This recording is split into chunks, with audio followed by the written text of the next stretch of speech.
Hello, welcome to our channel. Hello to you. Recently browsing internet, I came across an article titled Harsh Truths About Women in Relationships. Yes, indeed. At first the points seemed exaggerated. I thought, no way, too much. But as I thought more, I realized as a woman some points I agreed with. To be honest, it left me confused too.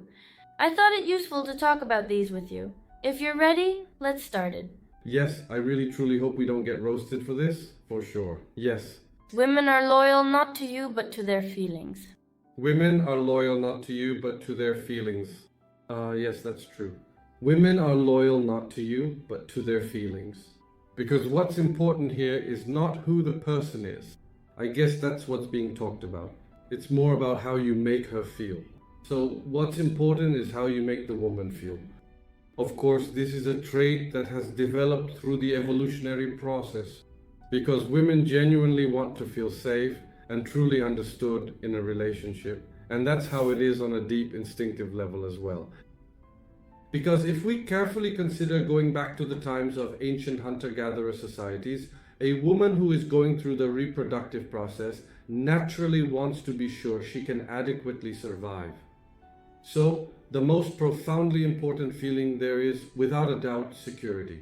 Whichever man can provide her with that sense of security, alright? Actually, there are a few different and distinct criteria here that we should carefully consider. Let me take a moment to mention those important points as well, since we are already on the topic and discussing it in detail. Now, so physically speaking, okay, one of the primary and most significant criteria is someone who possesses the physical genetic makeup and inherent capability to father a strong, healthy, and robust child. Naturally, a man who appears truly strong in this way can indeed produce strong generations and also make the woman feel completely safe. This is how it has already evolved over a significant period of time.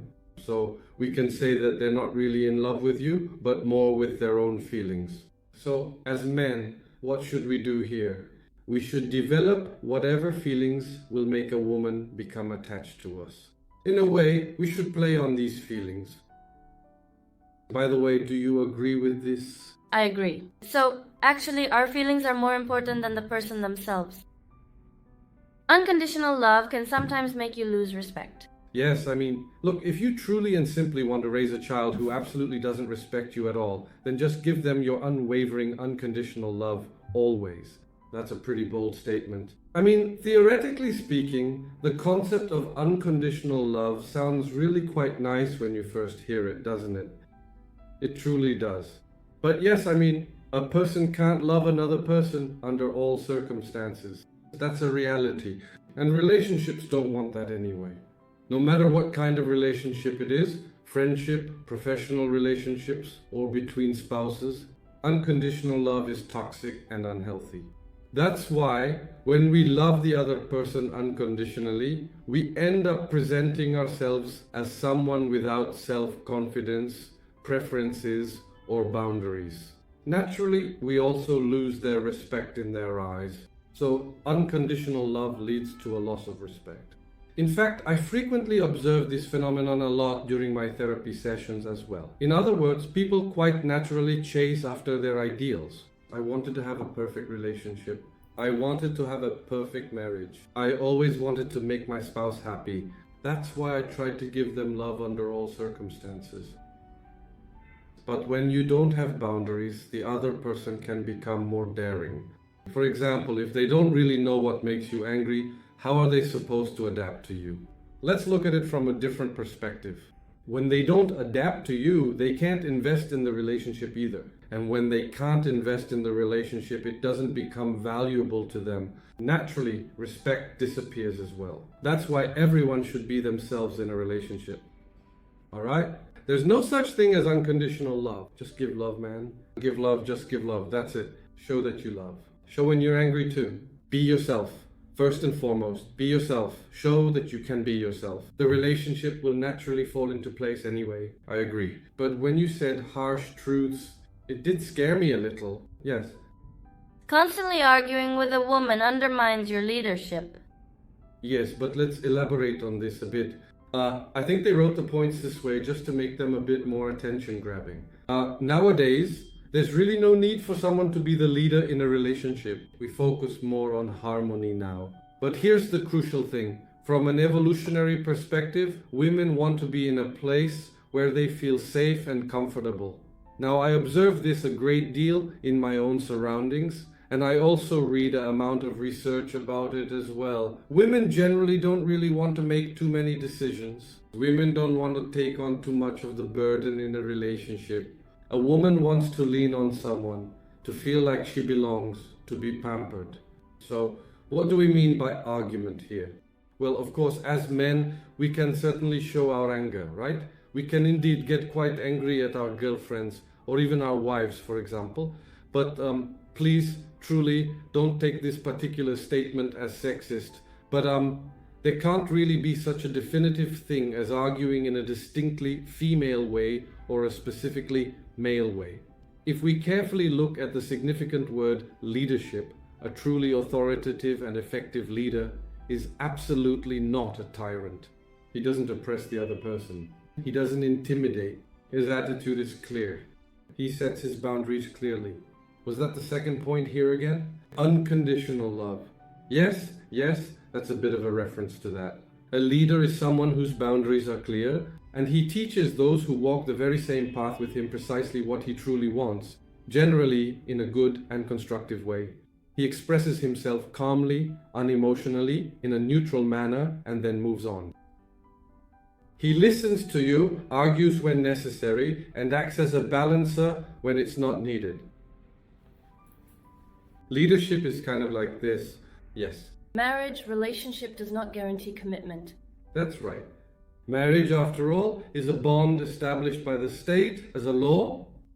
Here, what couples who get married are basically saying is this: I'm in a relationship with you. I'm also securing this in the eyes of the state, providing assurance, so to speak. In other words, taking the relationship to the next level. And of course, marriage also means promising to abide by the rights, responsibilities, and obligations defined by the state, by civil law, and so on within that framework. But are official things what truly ensure commitment in a relationship? Is it really the processes involved? No, not at all. What is it that truly develops commitment? For example, we mentioned the important hormone oxytocin, right? What genuinely strengthens commitment is feeling a deep sense of belonging, being able to be your authentic self, and moving forward together towards shared goals. These are generally the things that guarantee commitment in a relationship. Sociological research also shows this, in fact. So it's not a state-imposed bond. I agree again. Women won't stay if they no longer feel like they're winning you over. Yes. Actually, this isn't just exclusively for women. It's precisely the same for absolutely everyone. This also kind of refers to the gradual disappearance of clear boundaries within a relationship. We actually explained this again in the second point. Someone who truly lacks self-respect, consistently gives unconditional love, and possesses absolutely no boundaries often becomes quite boring in a relationship. We previously said that someone who gives unconditional love doesn't really give the other person a genuine chance to invest themselves fully in the relationship, right? This is actually a situation that's a little bit parallel to that. Now, when a person continues to win someone over, it genuinely keeps their feelings and excitement for that person fresh. We actually mention this frequently in our many videos. Look, for a good relationship, no matter any kind of relationship it is, some level of fear and anxiety about losing are still a necessary element. When this is missing, relationships become monotonous. In other words, when a person doesn't experience the anxiety of losing, you become more ordinary. That is, you start to lose your value in the relationship. This is just how it naturally is. Please pay attention to this. Now, people are afraid of this. It's as if making a relationship more difficult is a bad thing, but no. I mean, this is the natural dynamic of a relationship. In general, we already have to pay a price.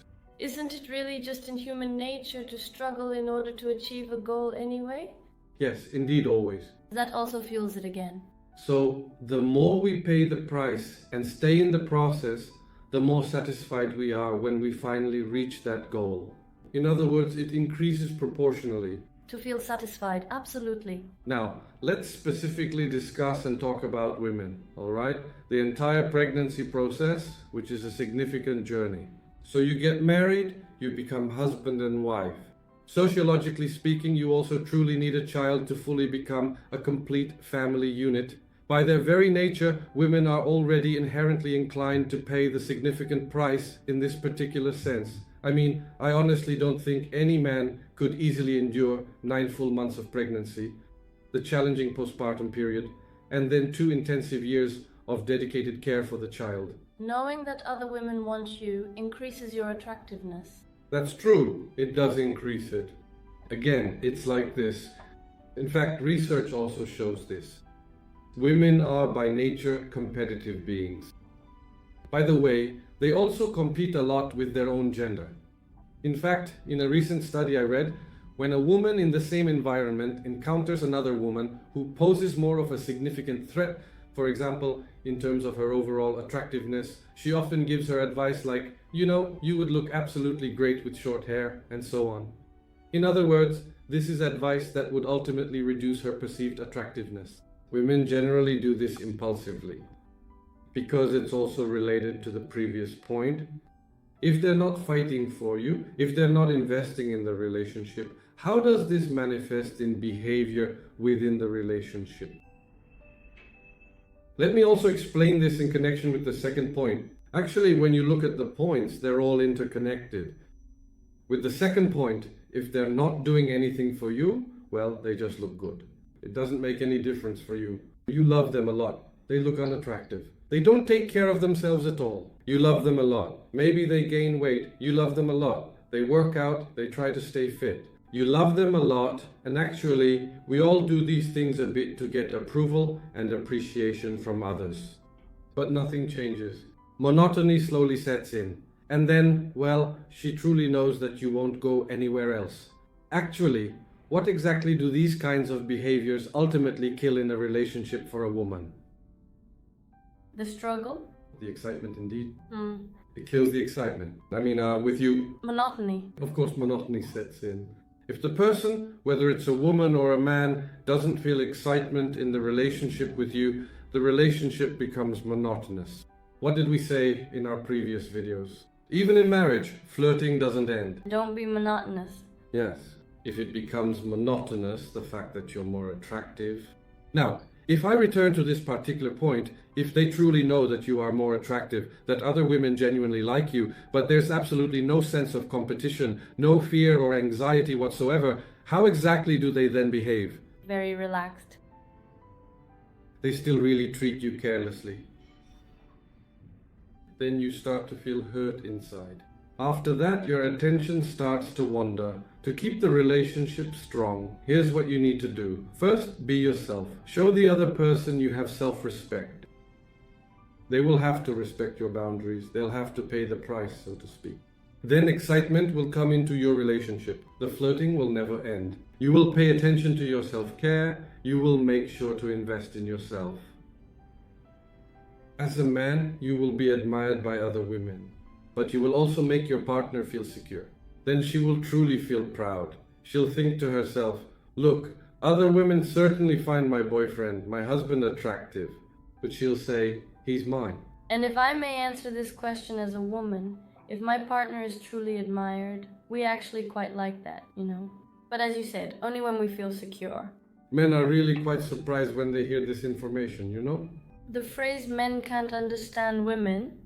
It seems quite complicated, yes, but they simply just don't really know exactly where to look for it. Now that's why I think these items are good. At first I was a little bit scared when he said hard facts, but yes, all of them can be explained scientifically now. These items may seem harsh at first glance, as you said. Yes, it really seemed that way to me too. But in relationships, respect, trust, and desire are shaped within these dynamics. Think about it and wonder which of these points is more evident in your own relationship. I personally took a small piece of each for myself indeed. Thank you. This topic. By the way, let me just tell you this little thing about myself. Well, of course, this only actually happened with experience. After gaining this awareness in my life, well, my quality of life, especially in terms of relationships, has increased a lot. At first, I used to approach these kinds of things with a lot of anxiety. The perfect relationship. The best boyfriend, very understanding, makes you really happy, only thinks about you. There's no need to put so much pressure on a relationship. What matters is being able to be yourself. Thank you very much indeed for this conversation today. Yes. To our channel. I think we'll get a lot of comments. I hope so. Don't forget to subscribe to our channel, leave a comment and like the video. Yes. See you again in the next video.